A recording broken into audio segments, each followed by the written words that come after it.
Joe Biden, this is quite fascinating. The advisors are telling him, hey, Joe, you got to choose your political opponent. It can't be Trump. So we got to find somebody. We got to manufacture somebody for you to fight against in order to win the midterm elections. It's fascinating to me that they continue to miss the ball over and over again, all right? So the consultants are now saying that they're worried about the Democrats' fate in the 2022 midterm. They should have been worried about that last year. All right, I'm glad you're getting around to it. I'm worried for you. You should be worried. Their proposed solution is to elevate a member of the GOP other than Donald Trump to be Biden's main opponent. All right, let's get Corn Pop or whoever that was. Okay, so they're saying the voters are more likely to side with the president's party if he's compared to an alternative. That's a damn shame. This brings us to an article written by Axios. So let's get into it. Team Biden's muscle memory is to elevate and focus on the best foil Democrats have ever been gifted, Donald Trump. But as Terry McCullough's loss in the Virginia governor's race showed last fall, running against an out-of-office Trump won't cut it with voters. Biden advisors know they need to bring Republicans back into the fray and interrupt the ceaseless news cycles about Democratic infighting. They want to avoid inside baseball stories about the president as a legislative tactician dealing with moderate senators. Advisors are taking Biden's cozy relationship with Republicans into account. So Biden confidants, all right, worry that House Minority Leader Kevin McCarthy is too unknown, that Biden won't demonize Senator Minority Leader Mitch McConnell, who's actually a demon, by the way, I checked, because of their long-standing and collegial relationship, and that elevating Florida Governor Ron DeSantis could backfire. So let me pause here and then I'll get back into the background of the story. Literally, they're missing the one point they should be paying attention to. Delivery. If they delivered on the agenda they campaigned on, this would not be a problem because the majority of Americans are still with them as it relates to what they said they will do. The majority of Americans lined up with the values they promoted and proclaimed during the election. The majority of Americans are with them on the values and the policy that they say they stand for. The issue is not the campaign rhetoric, it's the governing. They have not provided the package. They haven't delivered, all right? It gets deeper. So why not DeSantis, all right? Because it seems like, all right, DeSantis, not a very likable guy. He can't pull the middle, can he? Some Biden advisors are reluctant to contest every midterm race based on the DeSantis signature issue, COVID-19, because the Biden administration's approaches on vaccine and mask mandates may be a political liability with some swing voters. Biden will likely still invoke Trump when the setting makes sense, as he did on his January 6th anniversary speech. But advisors do not expect him to run the Trump-obsessed playbook that they've run against others, all right? Still, it was only recently that Democrats came around to this realization of not running a campaign focused on Donald Trump, all right?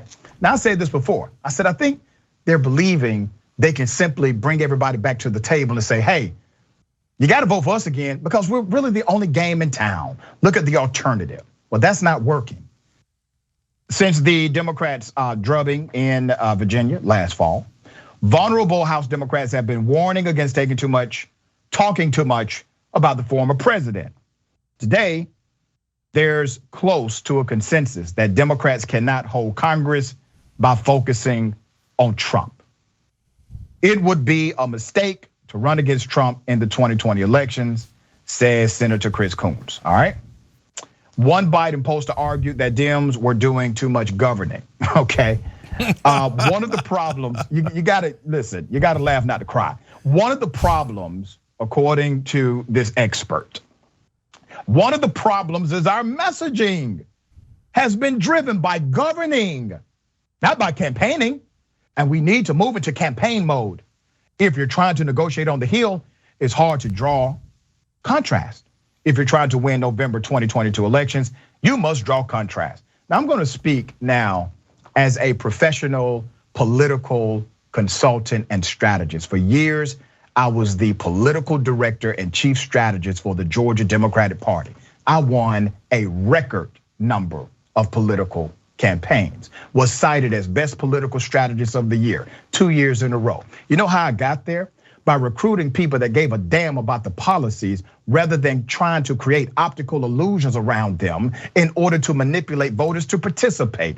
It was governing and campaigning. It was connecting the practical to the policy. It was letting people know these individuals will fight their ass off for you, and if they can't deliver it, they will fight tooth and nail to get it to you. And if they don't deliver it, respect the fact they put every move on the table. That strategy worked. It was governing and campaigning. The greatest campaigning message you will ever have is your success in governing. And that's what they have failed to connect here. There's more. Instead of focusing on one polarizing figure, she argues Dems should be more broad about who they go after. She advocates drawing a broader contrast with the MAGA faction, including Republicans who supported the violent insurrection and now want to pardon January 6 rioters. That's a much better foil than just talking about picking one obscure congressional leader that nobody will know anyway, or a future presidential nominee that nobody will know anyway. I gotta tell you all, they are probably, the Democrats are going to mess this up so bad, they will likely pick the next Republican president. You just gotta understand, this is how awful it is right now, all right? Okay, bottom line, Biden may not find a truly effective GOP foil until after the midterm elections. A GOP-controlled House would allow Biden to pick daily fights and present his policies as an alternative. He won't do it. The last two Democratic presidents won re-election after losing the House in the midterm election.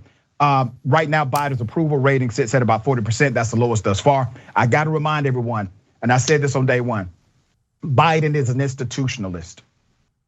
He's an institutionalist. He believes there's something sacred about that presidency. Not a damn thing sacred about that office, nothing. If it was, Trump ruined it. It's a different game today. The only thing sacred are the voters that put you in there. That's the sacredness of democracy. Not your position, not your precious institutions, but the people who said we're going to vote for you even though none of us are excited about you. We're going to vote for you because you're telling us here's what you would do with our good faith trust in you. The institution be damned. Voters are the sacred ones. Cenk, what are your thoughts here? All right, so first of all, they're such short-term thinkers. They were gonna run all their campaigns anti-Trump because that's what worked in the last election in 2020. So as soon as they lose in Virginia running an anti-Trump campaign that McCarthy did, they go, okay, that's it, that's out the window. So they're looking for new foils, as they put it. And one of the things they came up with was January 6 people. That's the same thing, guys. That's like, you're running in the past. And you run in the past because you didn't actually do anything. Obviously, I agree 100% with what Rashad said about doing something, but I'll go further, right? So Biden promised a great number of things. He just didn't deliver on them. Right now, a poll came out recently that said 56% of Americans think that Biden delivered nothing, literally nothing. 56% of the country ain't Republican. That's a lot of Democrats and that's a lot of independents that he's saying Biden and his crew did nothing. So their answer is, oh yeah, so we gotta find someone worse than us. No, do better. Instead of going, okay, look, I'm in the dumpster, but I need to find someone below the dumpster. Why don't you get out of the dumpster? Okay, why don't you actually try to pass something? But Rashad, he doesn't have it in him. He doesn't have it in him. The respecting the institution is just BS code words for I'm gonna sit on my ass and deliver what I actually promised, which was to the donors. I told them the one line that progressives said over and over again in the primaries, and we were 100% right. Every liar in the mainstream media never goes back to it. We said that the most important thing he said during that whole campaign was when he was in a room full of donors that nothing would fundamentally change. And he delivered. He delivered for his donors. But that's who his real constituency is. All the institution talk, the filibuster talk, the parliamentarian talk is just nonsense marketing for doing exactly what his donors wanted. They love the status quo. That's what made them billions of dollars. And then they give millions to Biden and Pelosi and Schumer so they can continue the status quo. So they're never gonna get to the real answer because their whole party for the last 40 years has been set up on the idea of deliver for the donors and then trick your voters into voting for you. Well, time's up, time's up. We're not getting tricked anymore and it's driving them crazy. But guys, look, think about that one line in there that to me was so critical. They're trying to find a person to vilify because Trump didn't work in Virginia. And Biden doesn't want to attack Mitch McConnell. But wait a minute, Mitch McConnell is the leader of the Republicans. He's also the worst corporate goon in politics in our lifetimes. He's arguably worse than Trump.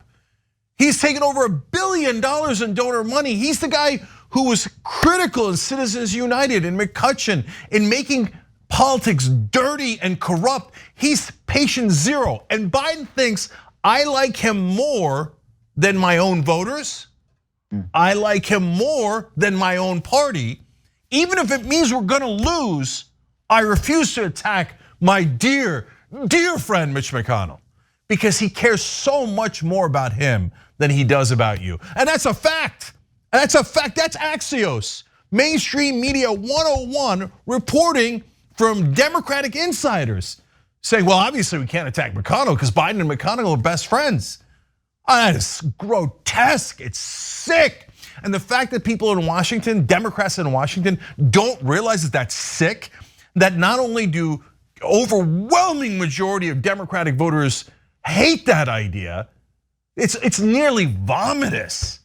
And for a second there, Rashad, I thought they were gonna get a little bit better because they at least were coming up with a plan, right? Before their plan was we're gonna lose and we're gonna blame progressives. That's why you saw article after article, we covered it on TYT Network for the last couple of weeks, where they were saying, when we lose, it was progressives' fault. They did something wrong in the San Francisco school board, this, that, and the other thing. Now, at least they're trying to win. They're like, okay, I don't know, let's find somebody under the dumpster. Maybe we blame him for all the problems, even though we're in charge of everything, right? But then you get to the end of the article and they're like, no, the actual plan is to go back to losing. We're gonna lose the House, and then once we lose the House, a bad guy will emerge out of the Republicans, then we'll blame everything on him. Okay, but when do you pass something? When do you pass something? If the Republicans have the House, it's already too late. That means Biden, Rashad, that means Biden is currently planning to pass absolutely nothing for the next 3 years, and including voting rights. Including the bare minimum of voting rights. Thanks for watching the Young Turks, really appreciate it. Another way to show support is through YouTube memberships. You'll get to interact with us more. There's live chat emojis, badges. You've got emojis of me, Anna, John, JR. So those are super fun. But you also get playback of our exclusive member-only shows and specials right after they air. So all of that, all you gotta do is click that join button right underneath the video. Thank you.